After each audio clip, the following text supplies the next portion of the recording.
Assalamualaikum warahmatullahi wabarakatuh. Pemirsa setia Tegar TV, bagaimana kabar Anda hari ini? Semoga selalu sehat dan senantiasa semangat dalam menjalankan aktivitas selama pandemi COVID-19. Senang sekali rasanya saya Salwa Sakinah dapat kembali menyapa Anda dalam program dialog spesial hari ini. Pemirsa, sebagaimana kita ketahui bahwa Ketua DPRD Kabupaten Lampung Tengah bersama MSP akan selalu melakukan edukasi terhadap masyarakat untuk bisa meningkatkan kesejahteraan khususnya para petani di Kabupaten Lampung Tengah. Tentu saja sudah hadir di tengah-tengah kita, yakni Ketua DPRD Kabupaten Lampung Tengah, Bapak Sumarsono. Assalamualaikum Pak. Waalaikumsalam, Salwa. Sehat, Salwa? Alhamdulillah sehat Pak. Bapak bagaimana? Alhamdulillah sehat. Iya, sejauh ini lancar Pak puasanya? Alhamdulillah sampai hari ini insya Allah masih lancar saja. Lancar ya Pak, dan tetap semangat ya Pak? Semangat, Alhamdulillah. Baik Pak. Ketika kita berbicara mengenai MSP, mungkin bisa dijelaskan terlebih dahulu. Sebenarnya Padi MSP ini apa sih Pak? MSP ini kan intinya menjawab tantangan ya. Baik. Bahwa negara kita itu negara agraris. Negara agraris. Dan MSP lahir karena melihat adanya sebuah degradasi di mana padi-padi unggul Indonesia, Republik Indonesia banyak tergerus oleh bibit-bibit impor. Ada macam-macam ya jenisnya, saya nggak perlu sebutkan satu persatu. Tetapi bibit-bibit padi punya kita dulu itu ada IR36, ada kemudian Ciherang, ada Bagendit, ada Kruing Aceh dan lain sebagainya kan. Baik. Tapi kemudian habis. Yang ada sekarang bibit-bibit yang diimpor dari luar negeri yang katanya lebih hebat. Padahal bibit-bibit tersebut dibawa sebagai oleh-oleh oleh Soekarno sebagai kebiasaannya pada saat kunjungan ke luar negeri. Dengan bangganya Soekarno membagikan bibit kepada semua kepala negara yang dikunjunginya. Baik. Seiring bergilirnya waktu, bibit tersebut datang lagi ke Indonesia dengan nama lain. Dan yang repotnya lagi direkayasa sama mereka sehingga menjadi yang namanya hibrida. Nah karena hal itu maka MSP hadir, kebetulan punya tokoh yang ahli di dalam pemulihan bibit, yaitu Bapak Insinyur Surono Danu. Nah kami membuat namanya komunitas, namanya Mari Sejahterakan Petani. Nah terus seiring waktu kita kembangkan sehingga sekarang sudah ada kalau nggak salah 21 varietas. 21 ya Pak? 21 varietas yang tidak kalah dengan bibit yang impor yang katanya hibrid itu. Baik. Jadi memang MSP ini lahir dari kekhawatiran ya Pak? Akibat tergerus kekhawatiran akibat tergerus oleh zaman. Rakyat, bangsa akhirnya menjadi bangsa yang peminta-minta. Baik, luar biasa. Pengemis. Bibit saja nggak punya. Kalau kemudian harga bibit kemudian ditentukan dengan harga yang sangat mahal, bagaimana rakyat kita? Nah sehingga kami melakukan perlawanan sampai hari ini kami terus melakukan edukasi, penelitian, pengembangan, sehingga kami akan menemukan bibit yang paling maksimal nantinya Pak, perkembangannya. Kemudian Padi MSP ini kan memang diciptakan oleh orang Indonesia asli ya Pak? Lampung asli. Lampung Tengah lagi. Lampung Tengah, jadi memang asal dari Kabupaten Lampung Tengah. Asal dari Kabupaten Lampung Tengah. Dan untuk Padi MSP itu sudah sejak kapan nih Pak ada saat itu? Saya ini jadi anggota DPR sudah 7 tahun. Sudah 7 tahun. Sementara ya pokoknya kami dari tahun 2000-an itu sudah aktif lah ya. Sudah aktif. Tahun 9 krisis moneter lah. Baik. Krisis moneter kami sudah aktif berorganisasi sehingga kami bangkitkan kesadaran dari komunitas kecil agak besar. Dan alhamdulillah sekarang sudah mengindonesia ya. Bahkan sudah banyak yang dari luar negeri juga berkunjung ke tempat beliau. Di sini mereka kepengen juga belajar, meminta bibit dan bagaimana perlakuannya, dan itu kita berikan juga. Luar biasa sekali, dan sudah mencapai 21 varietas ya Pak ya? Sudah 21 varietas. Namun apa sih Pak yang menjadi kelebihan dibandingkan bibit impor lainnya dari MSP ini? Bibit unggul lokal Lampung MSP ini batangnya lebih kokoh ya. Secara batang lebih kokoh. Sudah itu batangnya juga lebih tebal. Baik. Sehingga dia lebih tahan terhadap penyakit. Karena begitu dimakan dan lebih keras. Jadi tidak mudah dimakan, digigit sama yang manjawar dan lain sebagainya. Baik. Kalau ada bibit padi yang lain, pasti yang lain dulu yang dimakan. Kecuali sudah nggak ada yang lain lagi, baru dia akan mengandung penyakit kita. Sama dengan badan kita. Kalau imun kita kuat, satu keluarga itu pasti yang paling lemah kan yang diserang. Benar sekali. Apapun bentuknya, pada saat ada terjadi pertarungan, pasti yang menjadi korban yang paling lemah dulu. Dan saya yakin MSP ini yang paling tangguh, paling kuat, paling keras, imunnya lebih kuat daripada yang lain. Jadi secara kekebalan memang lebih kuat dibanding. Iya, kekebalannya lebih kuat daripada bibit padi yang lainnya. Lalu bagaimana dengan hasilnya nih Pak? Beras yang atau nasi nih nanti? Kalau nasinya, kalau saya loh, sepanjang masih punya MSP, saya nggak pakai yang lain. Dia bulan, dia apa ya, kayak nendang gitu ya menurut saya. Tapi nanti silahkan, Salwa dan tim, karena sudah 3, 4 kali, 5 kali ya ngeliput MSP ini, nanti kita bawain untuk dicoba. Sehingga nanti nggak usah tanya lagi, Pak. Ya? Nanti kita rasakan secara langsung. Ya, langsung rasakan langsung. Salwa nanti ceritakan. Jadi sejak tahun 2000-an itu Pak Marsono langsung mengkonsumsi beras padi dari MSP ini ya Pak? Tidak pernah mencoba, tidak lagi mencoba beras padi lainnya ya? Karena memang sudah terbukti secara kualitas ya Pak? Yang pertama, saya ini diajari dengan ajaran yang namanya Trisakti. Apa itu? Berdaulat. Berdaulat. Berdikari. Berdikari. Berkepribadian. Berkepribadian. Kalau saya sudah punya beras ini, artinya saya berdaulat. Berdaulat. Kalau saya ada beras MSP, kenapa saya beli beras yang lain? Benar sekali. Ya kan? Nah kemudian saya diajari untuk berdikari. Makanya saya menanam, saya konsumsi sendiri. Ada sisa saya bagikan. Baik. Itu berdikari. Saya ajarkan berdikari kepada siapapun. Kepada siapapun. Nah, berkepribadian. Saya karena saya berdikari dan berdaulat, otomatis pribadi semua orang itu sebetulnya kan nggak mau meminta. Baik. Iya kan? Semua orang sebetulnya kepingin memberi. Memberi. Walaupun sedikit. Cuman karena nggak ada keterbatasan, akhirnya berdikarinya hilang. Baik. Karena nggak berdikari, otomatis tidak berdaulat dong. Ya akhirnya separing-paring, meminta-minta bantuan, berharap bantuan. Kan gitu. Nah itulah prinsip yang saya lakukan. Yang selalu dipegang ya. Dan MSP itu terus kita lakukan itu, edukasi itu. Bagaimana berdaulat, berdikari, berkepribadian. Luar biasa sekali Pak Marsono, menarik sekali pembicaraan kita. Namun kita lanjutkan kembali nanti ya Pak, perbincangan kita. Baik.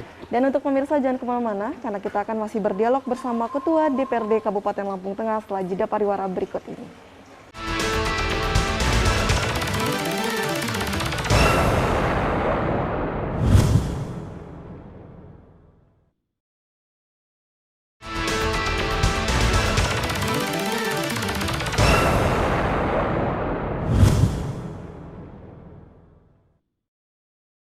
Terima kasih pemirsa, Anda kembali menyaksikan dialog spesial hari ini dan tentu kita masih membahas seputar mengenai padi MSP bersama Ketua DPRD Kabupaten Lampung Tengah.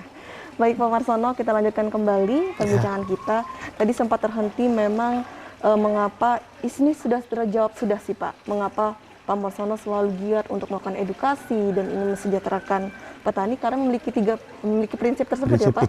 Apa tadi Pak? Berdaulat, berdikari, berkepribadian. Berkepribadian. Dan berbicara mengenai menanam padi MSP ini, apakah ada perlakuan khusus nih Pak? Yang kalau mau hasil sangat maksimal, tentu harus ada perlakuan khusus. Ada perlakuan khusus tentunya. Nah, di negara kita ini kan sejak tahun 60-an, 70-an, itu terjadi yang namanya kimianisasi. Baik. Jadi menggenjot hasil produksi pertanian melalui pemakaian pupuk dan obat kimia. Baik. Nah, sehingga selama sekitar 36 sampai 46 tahun, tanah kita sangat tergantung dengan yang namanya pupuk kimia. Dengan pupuk kimia. Karena masifnya pemakaian daripada unsur-unsur kimia, sehingga unsur hara dalam tanah kita tidak tersedia lagi. Makanya tanah semakin tandus, cuaca semakin panas, kemudian unsur hara dalam tanah nggak ada lagi, cacing, binatang-binatang kecil nggak ada lagi. Nah kalau mau perlakuan MSP ini mendapatkan hasil yang maksimal, maka harus diperbanyak pemakaian pupuk kompos. Pupuk kompos dengan kandungan mikroorganisme lokal yang semuanya sebetulnya tersedia di sekitar kita. Kenapa pemerintah kemudian memakai pupuk kimia? Karena memang banyak permainan di sana. Pertama, bahan kimia pembuat pupuk kita harus impor. Pada saat impor, udah macam-macam lah. Udah macam-macam lah pantinya kan. Kemudian pada saat produksi, petani kita tolak ukurnya apa? Nggak ngerti juga. Ya kan? Sehingga karena permainan ini, kembali lagi, hukum rimba kan, siapa yang kuat menerkam yang lemah. Dan rakyat, petani jadi korban. Tanpa disadari setiap tahun penghasilan petani padinya itu setiap tahun akan menurun, nggak per hektar 1 kuintal. Nah makanya sekarang rata-rata orang tanam padi paling dapat 5 atau 6 ton. Karena unsur hara sudah tidak ada lagi. Untuk bisa mencapai 10-15 ton itu dibutuhkan minimal setiap tanam 4 ton pupuk kompos. Di samping pupuk organik cairnya juga harus disiapkan. Nah pelan tapi pasti unsur hara dalam tanah akan tersedia, cacing, kelabang, macam-macam itu kaki seribu dan lain sebagainya, untuk pengembur tanah itu akan hidup lagi. Akan hidup kembali. Oleh karena itu memang pentingnya Pak, para petani itu harus mengetahui tentang hal ini, dan itulah mengapa alasan Pak Marsono tidak berhenti-hentinya. Tidak henti-henti saya melakukan edukasi di beberapa tempat, bahkan di setiap tempat saya undang kelompok, diperlakukan, dia nanam dengan cara dia, saya dengan cara kami. Dan mereka udah akuin ini, kita lebih unggul. Dan mereka sudah mulai belajar juga, udah mulai memperhatikan ini. Nah kalau semua ini udah rata dan melakukan, saya yakin kedaulatan pangan itu bukan mimpi. Pangan pasti bukan mimpi. Kuncinya adalah dari petani. Dari petani. Baik Pak, luar biasa sekali. Selain dari itu kan tadi Bapak Marsono sudah jelaskan bahwa berdikar itu adalah kuncinya kita ada dulu nih Pak. Kalau tidak ada, bagaimana untuk memberi? Namun kan Pak Marsono di sini bisa dikatakan ada ya Pak. Ada. Apakah sudah ada nih Pak action atau aksi tertentu yang sudah dilakukan untuk memberikan dari di bulan suci Ramadan ini khususnya? Untuk padi bulan MSP? Ramadan kalau bibit padi MSP yang sudah kita bagikan ada sekitar sudah 200-an hektar ya. Luar biasa sekali. 200 hektar bibit yang kita bagikan gratis. Secara gratis ya Pak? Gratis, tetapi nanti kita ketuk hati mereka. Setiap mereka yang mendapatkan satu kampil ini kan ukuran untuk 1/4 hektar. Baik. Nanti mereka saya minta dengan hormat kesadarannya menyisihkan berasnya setelah panen, 5 kilogram untuk diberikan kepada anak yatim atau janda-janda tua terdekat di rumahnya. Baik. Itu yang menjadi syaratnya Pak untuk yang penerima? Himbauan, bukan syarat. Ya? Karena barang sudah kita berikan. Sudah kan? diberikan. Sudah kita berikan, kemudian ya boleh dibilang saya menghimbau, meminta dan memohon kepada mereka. Baik. Untuk sebuah keberkahan itu ada di anak yatim, janda dari tua. Karena Tuhan ada paling dekat sama mereka. Luar biasa sekali. Padi pada saat kita sudah berniat baik dan dilaksanakan, hasilnya baik, saya hanya minta tepati janji tersebut dengan menyisihkan 5 kg. Bukan untuk saya, bukan untuk anak-anak yatim kita yang ada di daerah terdekat mereka. Luar biasa. Nah kalau ini 200 hektar berarti akan, kalau dengan sadar mereka mau membabikan, berarti akan ada anak-anak saya dan janda-janda tua, ibu-ibu saya itu minimal sebanyak 2.000 orang akan terbantu dengan beras 5 kilogram minimal. Terserah kalau mereka mau lebih. Baik, luar biasa sekali. Sungguh mulia sekali Pak. Luar biasa, dan itu memang harapan yang memang datang dari lubuk Datang hati. dari lubuk hati yang paling dalam. Di samping saya juga sama, saya setiap menjelang puasa sudah saya pastikan 1 sampai 2 ton saya akan bagikan beras untuk anak-anak yatim itu, untuk memberikan kepastian. Anak-anak yatim adanya di sekitar kita, yang saya tahu udah ada yang untuk buka puasa. Buka puasa. Ya, semoga saja petani yang menerima ini bisa melanjutkan ya Pak. Apa yang Saya yakin karena selama ini mereka beli bibit dengan harga 100.000 per kilo, sementara kita beri gratis, hasilnya juga tidak kalah. Artinya kalau hanya 5 kilo, itu cukup hanya setengah kilo bibit yang mereka beli. Sementara ini kita kasih gratis 2,5 kilo. 2,5 kilo. Kita hanya minta sisihkan 5 kilo untuk anak-anak saya yatim piatu. Luar biasa sekali. Namun sejauh ini yang sudah dibagikan sudah berapa petani nih Pak yang sudah menerima bibit atau benih padi MSP ini secara gratis? Jadi kalau kita baginya kan kelompok, wah. Cuman yang sudah tercatat itu sekitar 200-an lebih ya. 200-an hektar lebih. Baik. Itu mulai sejak kapan Pak pemberian? Dari awal puasa kah atau memang sudah? Ini musim tanam gadu sekarang. Baik. Baru yang musim tanam ini aja. Kalau yang kemarin-kemarin ya ada banyak kan. Sekali ya, Pak. Udah banyak sekali lah. Okay. Dan nggak perlu diinget-inget. Tidak perlu diingat. Yang penting setiap musim tanam saya akan sisihkan bibit untuk 500 sampai 1.000 hektar. Udah gitu aja. Baik. Sehingga pada saat asumsinya kalau 1 hektar mereka berarti 20 kilo. Kalau saya bagikan 1.000 hektar, berarti kurang lebih 20 ton beras. 20 ton beras. Dibagikan kepada anak yatim. Oke, yang lain nggak mau. 50% saya yakin mau. Yakin mau ya Pak? Semoga ya Pak. Semoga. Kita. Baik Pak Warsono, kita lanjutkan kembali nanti perbincangan kita. Dan untuk pemirsa jangan kemana-mana, karena kita akan masih berdialog bersama Ketua DPRD Kabupaten Lampung Tengah setelah jeda pariwara berikut ini.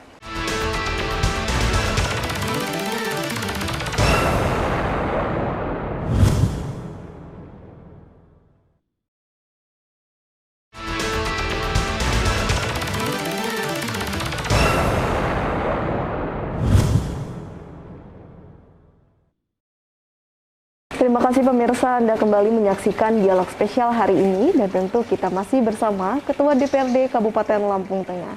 Baik Pak Marsono, tadi kita sempat terhenti bahwasanya memang dengan membagikan benih padi MSP ini secara hati dari lubuk hati memang niatnya adalah baik ya Pak. Tidak ada maksud untuk membagi hasil setelah hasil dari benih ini, tidak ada. Tidak terlintas sedikit pun. Tidak terlintas sedikit pun. Karena memang harapannya adalah mulia. Mensejahterakan rakyat. Mensejahterakan rakyat. Mensejahterakan rakyat, tidak ada lain. Tidak ada lain. Dan ketika membagikan itu apakah tidak ada kriteria khusus nih Pak untuk para petani yang tidak ada lah. Mendapatkan? Tidak ada. Sepanjang mau datang ke sini, silakan. Silakan. Barangnya ada, bawa. Bawa saja. Iya. Sesuai kebutuhan petani ingin. Ya sesuai kebutuhan, mau nanam berapa kita kasih. Tidak ada batasan Pak. Tidak ada batasan. Luar biasa. Mau miskin, mau kaya di sini sama. Kalau udah masuk rumah saya ini, mau dia pejabat, mau dia tukang becak, mau dia tukang ngarit, mau dia kuli, tidak akan saya bedakan. Tidak akan dibedakan. Tidak akan pernah saya bedakan. Karena memang tujuannya adalah memang murni untuk berbagi ya. Murni untuk berbagi. Dan mensejahterakan petani. Uangnya ini dari uang rakyat. Sebagian gaji saya, sebagian tunjangan saya aplikasikan di sini. Baik. Setelah panen, saya bagikan lagi. Dibagikan lagi. Jadi memang tidak ada maksud khusus ingin mendapatkan keuntungan dan sebagainya, itu tidak ya Pak? Kalau mau dapat keuntungan, saya jual lah. Saya jual beras saja untung. Baik. Ngapain saya bagi bibit? Udah itu gak saya bagi kepada anak yatim. Gak saya bagi-bagikan kepada yang mencicipin. Kalau tujuannya saya dapat uang. Untuk mendapatkan Tapi uang. kalau tujuannya saya mengedukasi, mensejahterakan rakyat, mencerdaskan kehidupan bangsa, maka semua saya berikan tanpa tendensi. Luar biasa sekali. Dan untuk para petani di Kabupaten Lampung Tengah bisa bebas ya Pak untuk datang, silahkan datang, diskusi, belajar, minta bibit, sepanjang bibitnya masih ada, kita kasih. Kalau nggak ada, tunggu musim depan. Saya tiap musim pasti siapkan bibit.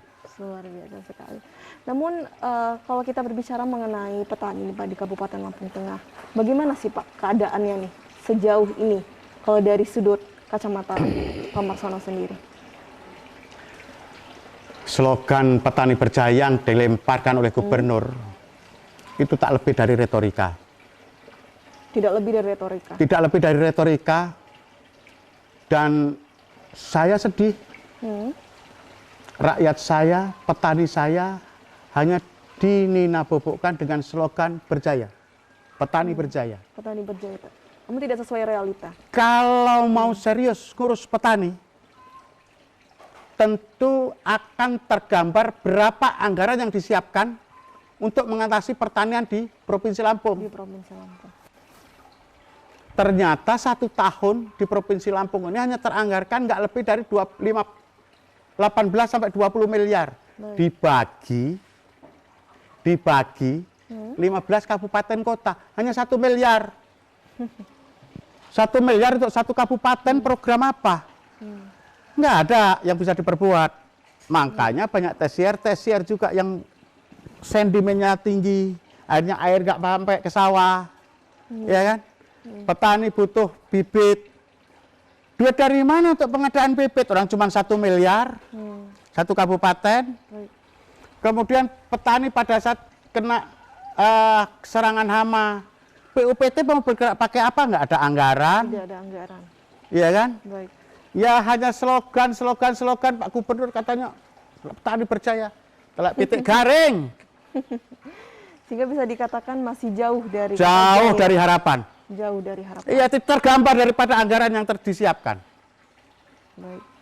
Namun kalau kita berbicara perkiraan nih Pak, kira-kira berapa lama sih yang dibutuhkan untuk perjuangan Pak Marsono untuk saya sampai akhir hayat akan tetap berjuang, rakyat saya sejahtera.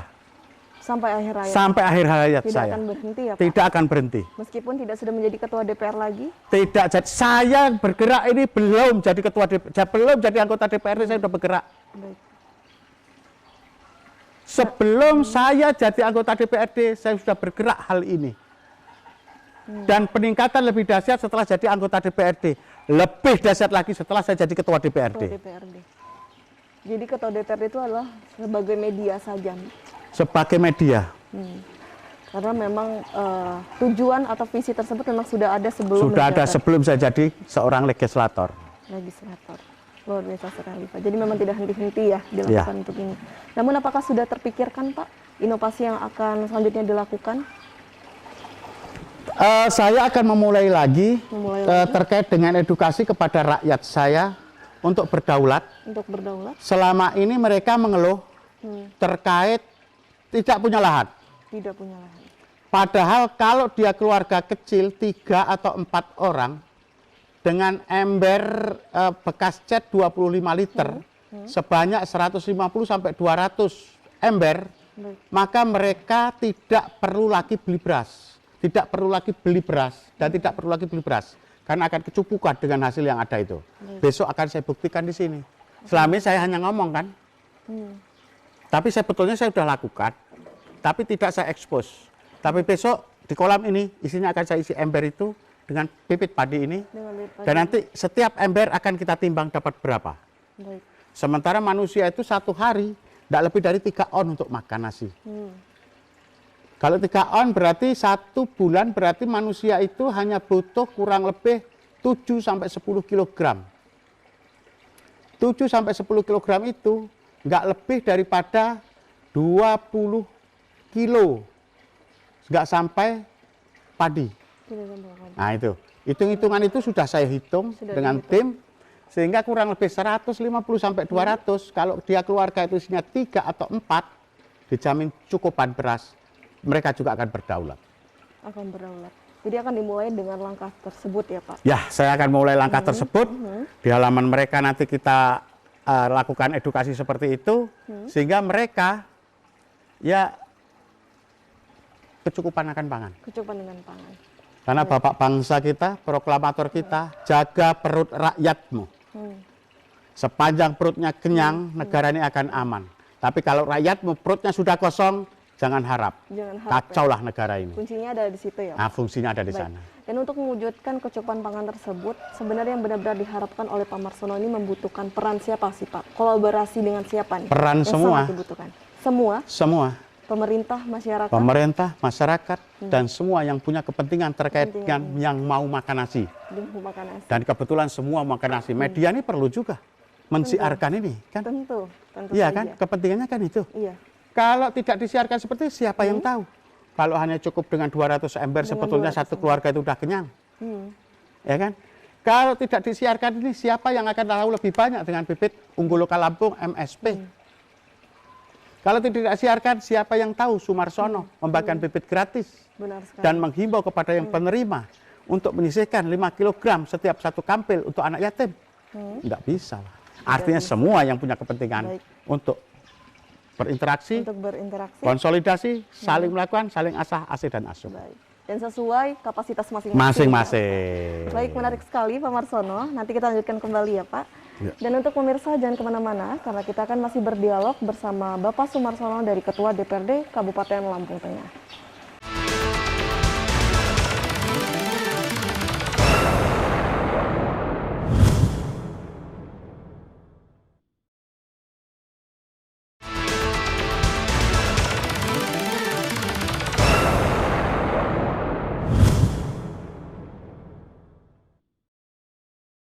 Terima kasih pemirsa, Anda kembali menyaksikan dialog spesial hari ini dan tentu saja kita masih bersama Ketua DPRD Kabupaten Lampung Tengah. Baik Pak Marsono, tadi sempat menarik sekali ya Pak perbincangan kita bahwasanya memang kondisi atau situasi mengenai kesejahteraan petani di Kabupaten Lampung Tengah itu masih jauh ya Pak dari yang diharapkan dan sangat membutuhkan peran semua elemen pihak ya. untuk bisa berkolaborasi.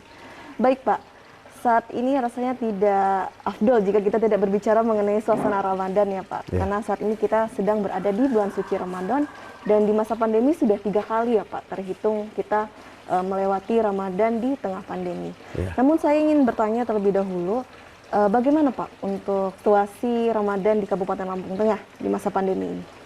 Ya kalau pandemi sepertinya udah lewat lah kita ya. Masyarakat tidak bisa sudah dikatakan pandemi lagi, enjoy. Pak? Udah, kalau saya sudah tidak lagi Sudah tidak lagi, ya, Pak? takut, sudah tidak lagi ngeri dengan yang namanya pandemi. Karena ternyata ya sama aja lah flu biasa itulah ya. Baik. Tetap vitalitas tubuh kan.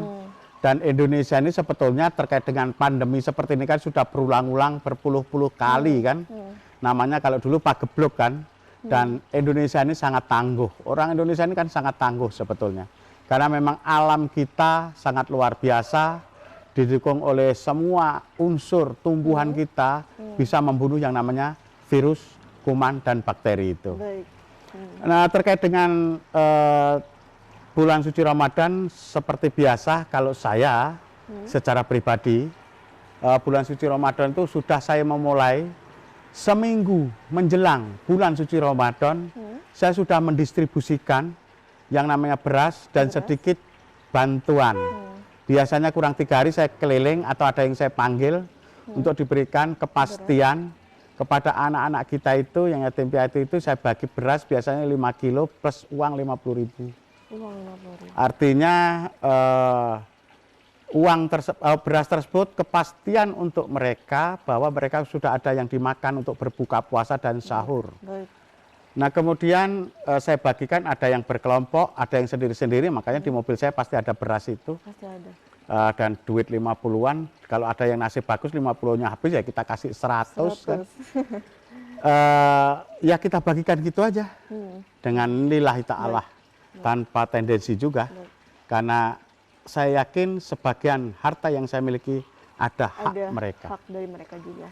Jadi bisa dikatakan bahwa semangat Ramadan ini memang sudah dimulai sejak sebelum Ramadan ya Pak, dengan membagi-bagikan. Iya, sejak sebelum Ramadan, kepada, Ramadan kita sore jalan juga melakukan hal yang sama. Melakukan hal yang sama. Sama. Jadi memang aktivitas ini rutin dilakukan ya Pak di setiap tahunnya. Iya. Iya.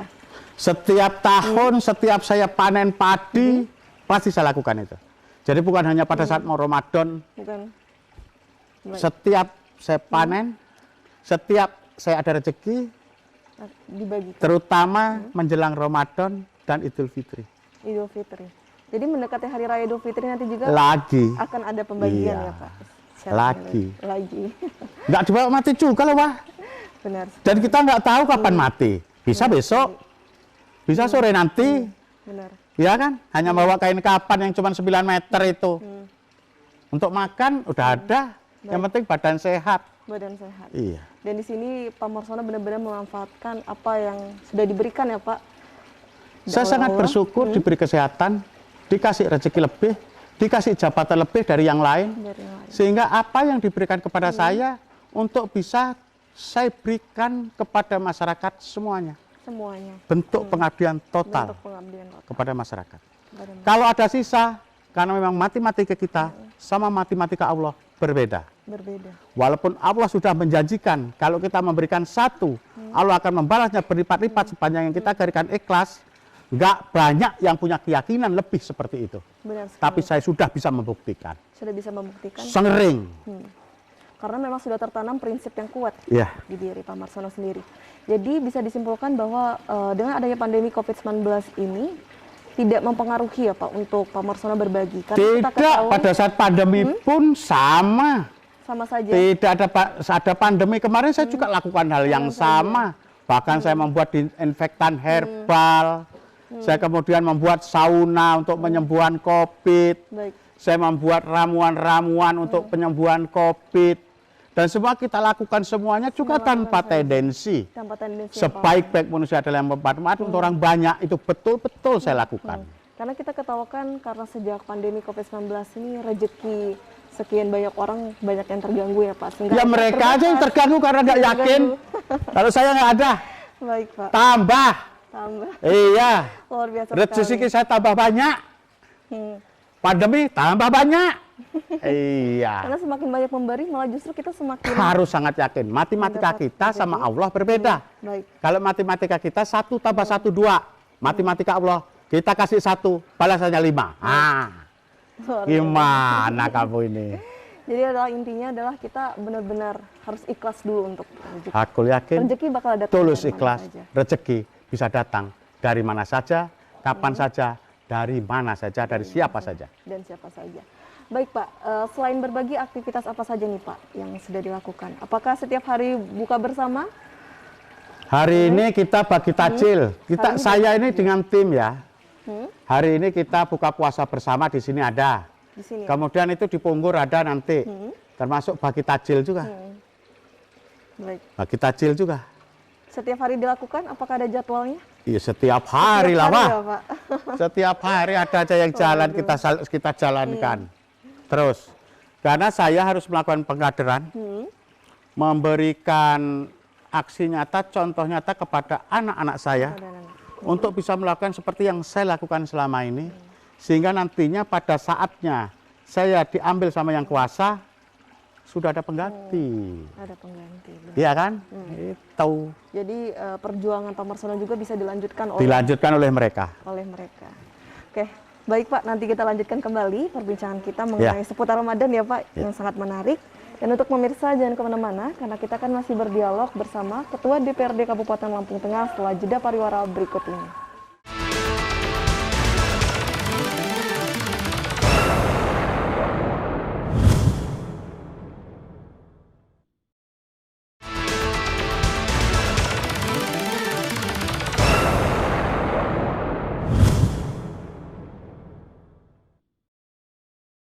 Terima kasih pemirsa, Anda kembali menyaksikan dialog spesial hari ini dan tentu kita masih berdialog bersama Ketua DPRD Kabupaten Lampung Tengah. Baik Pak Marsono, tadi menarik sekali kita tadi sempat menyinggung ya tadi Pak mengenai takjil. Saya penasaran sekali nih Pak, apa nih takjil yang menjadi favorit Pak Marsono selama di bulan Ramadan? Degan jeruk. Degan jeruk Pak? Kurma? Iya. Ya itu aja. Baik, itu yang menjadi menu setiap hari ya Pak, yang membuat jadi semangat puasanya tentunya dengan takjil tersebut. Pokoknya harus ada itu, sama teh madu. Dengan teh madu. Teh madu. Jadi harus dibuka dengan itu. Iya, pokoknya begitu terdengar azan maghrib, ada teh madu anget tersedia, baru kemudian degan jeruk, kurma. Nah udah itu dulu. Sudah itu baru yang lain. Baik. Budayanya kalau di keluarga Pak Marsono gimana nih Pak? Langsung makan berat atau kalau kemarin nggak lakukan makan berat sih, terus sholat biasanya, sholat maghrib. Setelah itu baru makan. Baru makan. Baik, Pak Marsono, kalau kita bicara mengenai Ramadan ini kan memang kental dengan suasana kekeluargaan ya Pak. Semua keluarga tuh memiliki budayanya masing-masing. Nah, di Hari Raya Idul Fitri nanti ada nggak nih Pak budaya keluarga dari Pak Marsono yang memang biasa dilakukan setiap tahunnya? Apakah di hari pertama harus keliling dulu? Apakah hari kedua perlu ada budaya sungkeman? Saya biasanya kalau nggak pulang kampung, saya nggak sempet kemana-mana karena orang udah gerutuk ke sini. Ya. Paling di sini ya saya standby, kita siapkan biasa kopat, ketopot apa, opor kan, rendang, sop ya seperti itu, ketupat kan, dan ya kue-kue itulah biasa silaturahmi. Ya biasa seperti itu aja, nggak ada lain-lainnya, dan lagi-lagi tidak ada perbedaan siapapun yang datang di sini. Tidak ada perbedaan. Mereka akan ngambil sendiri, tidak disajikan, tapi udah disiapkan, silahkan ambil di sana. Kemudian ya biasa begitu datang bermaaf-maafan, salaman, cipika-cipiki biasa lah ya. Ya namanya melebur dosa katanya di hari yang fitri itu kita bisa bermaaf-maafan. Baik. Jadi untuk terbuka untuk masyarakat luas di Kabupaten Lampung Terbuka Tengah, untuk masyarakat luas di Lampung Tengah, silakan datang di rumah edukasi. Di rumah edukasi ini untuk bersilaturahmi. Bersilaturahmi. Kemudian apakah keluarga Pak Marsono juga termasuk keluarga yang suka kompakan nih Pak di hari Lebaran, bajunya seragam? Apakah seperti itu atau tidak? Gimana nih Pak? Saya tidak pernah memikirkan itu. Tidak ya Pak? Saya tidak pernah memikirkan itu. Karena yang ada di kepala saya, kalau saya mau melakukan itu, orang yang datang di sini itu dari semua kalangan, apakah mereka bisa seperti itu? Baik. Sehingga akan terjadi perbedaan antara saya dengan mereka. Apa susahnya saya beli seragam sama anak saya, sama istri saya, sama mantu saya, sama cucu saya? Baik. Berapa duit itu? Tapi apakah rakyat saya yang datang ke sini bisa seperti itu? Baik. Saya nggak tega. Jadi Pak Marsono tidak mau menimbulkan ketimpangan. Tidak mau menimbulkan perbedaan, ketimpangan dengan seluruh lapisan masyarakat. Ya saya apa adanya. Saya tidak mau menonjolkan diri karena saya punya jabatan. Saya tidak mau menonjolkan diri karena saya punya kekayaan. Saya tidak mau menonjolkan diri saya menjadi orang terhormat. Karena sebaik-baik manusia yang bermanfaat untuk orang banyak. Tidak ada. Baik. Jadi Pak Marsono tidak membeda-bedakan ya tak Pak? Pernah dari segi pakaian. Bahkan saya nggak pernah beli baju mau lebaran. Jadi hanya menggunakan pakaian yang lama aja lah, ngapain? Kecuali kaleng-kaleng kalau kadang-kadang anak saya yang beliin. Anak saya beliin, kemudian nggak saya pakai, dia tanya, kalau nggak dipakai Pak, baru saya naik, saya pakai. Kalau saya enggak, belum pernah terpikir saya lebaran mau beli baju. Tidak terpikirkan ya Pak? Karena sebenarnya makna hari raya itu juga bukan hanya bukan dari hanya baju untuk lebaran. bukan baju baru. Baju baru. Bukan baju baru, paradigma baru. Bulan puasa ini bulan pertobatan. Baik. Ya kan, evaluasi apa yang sudah kita lakukan selama setahun ke belakang. Yang mana yang baik, yang mana yang tidak. Kemudian di puncak ada di 1 Syawal. Itu kebahagiaan karena kita sudah bisa evaluasi tadi. Apa terus kemudian akan pamer kemewahan? Gagal dong puasanya. Gagal dong evaluasi dirinya.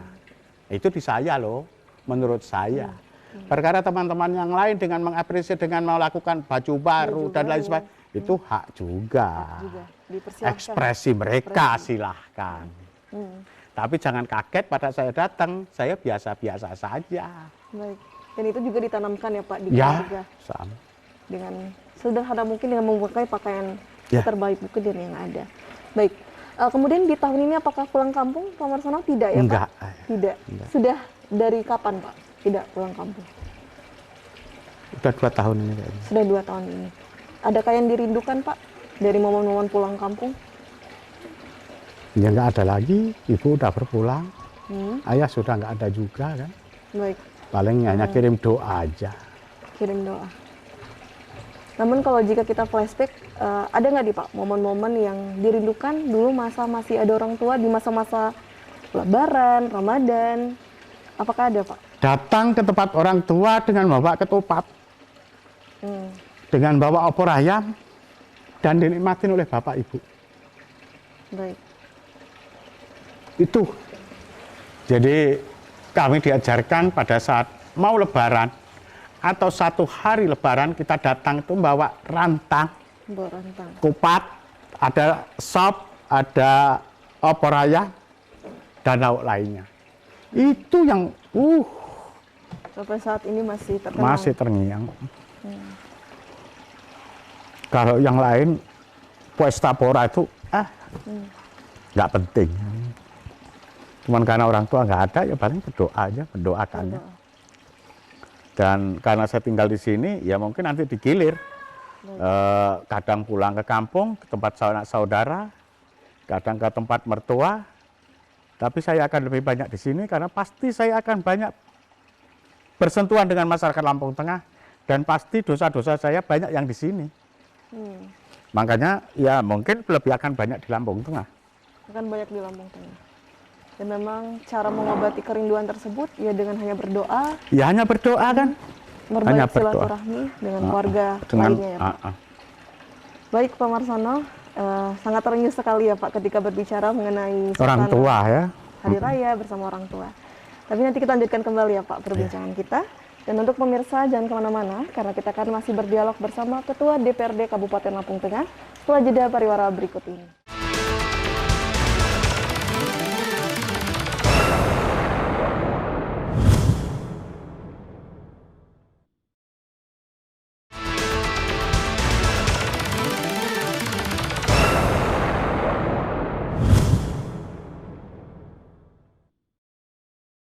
Baik, terima kasih pemirsa, Anda kembali menyaksikan dialog spesial hari ini dan tentu kita masih berdialog bersama Pak Sumarsono, Ketua DPRD Kabupaten Lampung Tengah.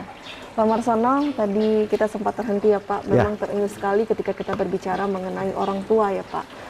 Namun apakah sudah ada rencana nih Pak untuk ziarah ke makam orang tua Pak?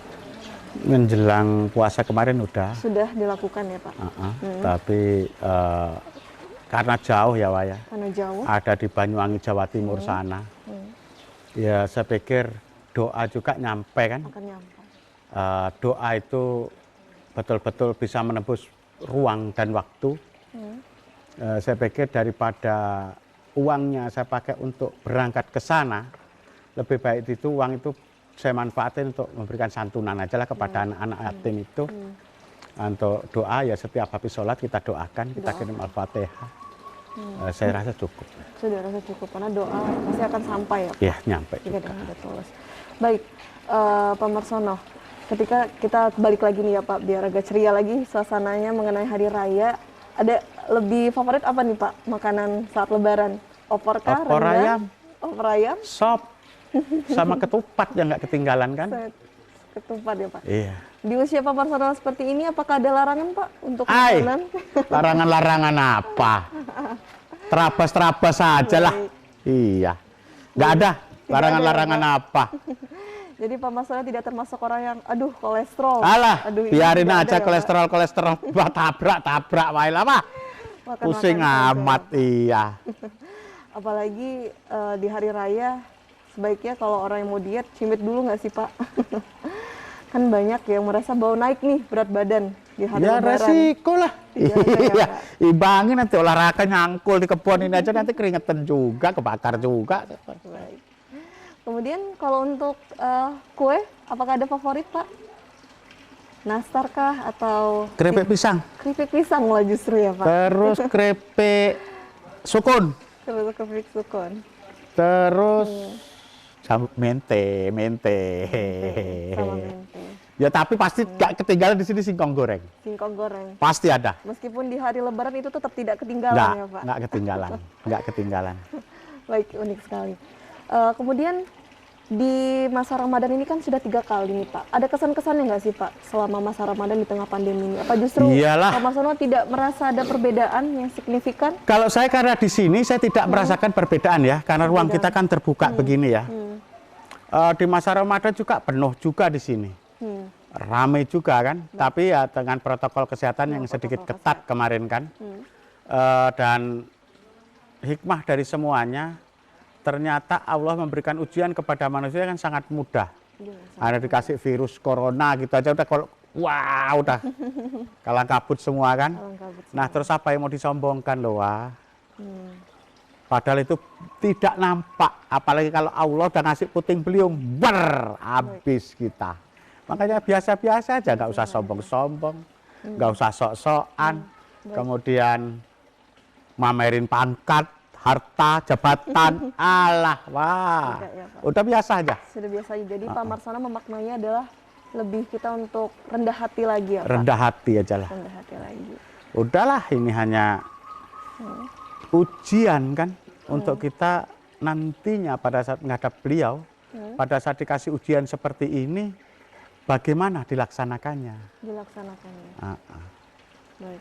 Kalau sudah bisa memaknai yang seperti itu, insya Allah kita hidup di dunia ini santai aja, nggak ada masalah. Santai saja, tidak ada masalah. Iya. Toh yang dimakan cuman ya 1 on nasi itu, wah. Baik, benar. Kalau 3 kali berarti 3 on. Yang lain tinggal semua. Tinggal semua. Iya kan? Baik. Karena memang makna hidup itu adalah bagaimana kita bisa bermanfaat ya Pak. Untuk orang banyak, mengingat di sana, menjauhi larangannya, menjalankan perintahnya, selesai. Tidak ada perintah untuk menumpuk harta, tidak ada. Tidak ada. Hanya jangan tinggalkan kemiskinan dan kebodohan. Baik. Nah, kriteria miskin itu yang mana? Asal nggak kelaparan, udah bukan miskin kan? Tidak miskin. Iya. Benar sekali. Nah, cuma karena sifat manusia yang dibawain sifat rakus, tamak, serakah, dan lain sebagainya, sehingga tidak pernah merasa cukup dengan apa yang sudah diberikan oleh Yang Maha Kuasa. Luar biasa sekali. Namun apa sih Pak yang menjadi pegangan dari Pak Marsono agar bisa selalu rendah hati seperti ini Pak? Karena kan tidak semua orang bisa mempunyai pola pikir seperti Pak Marsono. Karena saya berangkat dari bawah. Karena orang tua saya miskin. Baik. Iya kan? Kemudian saya berangkat dari bawah. Pada saat saya susah, jarang juga yang mau nolong. Baik. Pada saat sudah enak, ya saya harus ingat pada saat susah dulu dong. Baik. Iya kan? Sudah dikasih seperti ini, kok masih merasa kurang.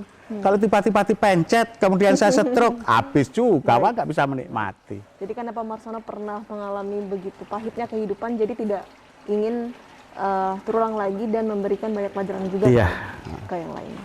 Baik Pak Marsono, tidak terasa ya Pak, kita sudah di penghujung acara nih Pak, berbincang-bincang mengenai Padi MSP, kemudian masa di bulan suci Ramadan ini begitu seru sekali ya Pak. Namun Pak Marsono bisa sampaikan, ada yang ingin disampaikan oleh masyarakat di rumah yang telah setia menyaksikan kita dari awal hingga akhir.